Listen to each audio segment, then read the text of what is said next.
নিজেরা না পেরে বাংলাদেশকে ব্রাজিলের লোভ দেখিয়ে অদৃশ্য এক ফাঁদ এঁটেছে ভারত।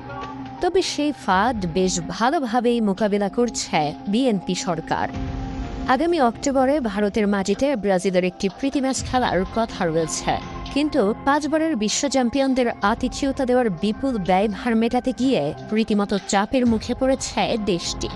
নিজেদের অভ্যন্তরীণ সমালোচনা ও আর্থিক চাপ কমানোর অংশ হিসেবেই কৌশলে বাংলাদেশকে এই আয়োজনের অংশীদার করার এক ফাঁদ তৈরি করা হয়, যার ফলশ্রুতিতে ভারত সফররত ব্রাজিলের একটি প্রতিনিধি দল হঠাৎ করেই ঢাকায় এসে ম্যাচ খেলার প্রস্তাব দেয়।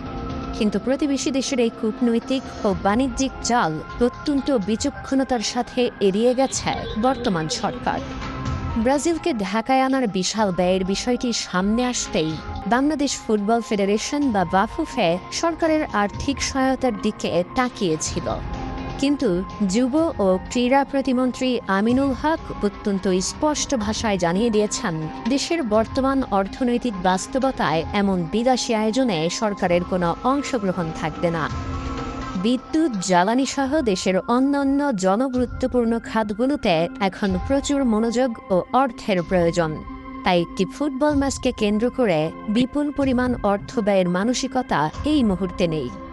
তাছাড়া বিশ্ব চ্যাম্পিয়নদের সাথে মাত্র 90 মিনিটের একটি প্রীতি ম্যাচ খেললেই দেশের ফুটবলের জাদুকরী কোনো উন্নতি হয়ে যাবে না, এই চরম বাস্তবতাও সরকার খুব ভালোভাবে অনুধাবন করতে পেরেছে।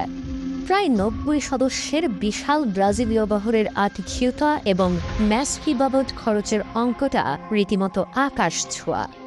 সরকার বাফুফেকে পরিষ্কারভাবে জানিয়ে দিয়েছে, তারা যদি নিজেদের উদ্যোগে বেসরকারি স্পন্সর জোগাড় করে এই সম্পূর্ণ খরচ মেটাতে পারে, তবেই কেবল রাষ্ট্রীয়ভাবে আনুষঙ্গিক লজিস্টিক সহায়তা দেওয়া হবে।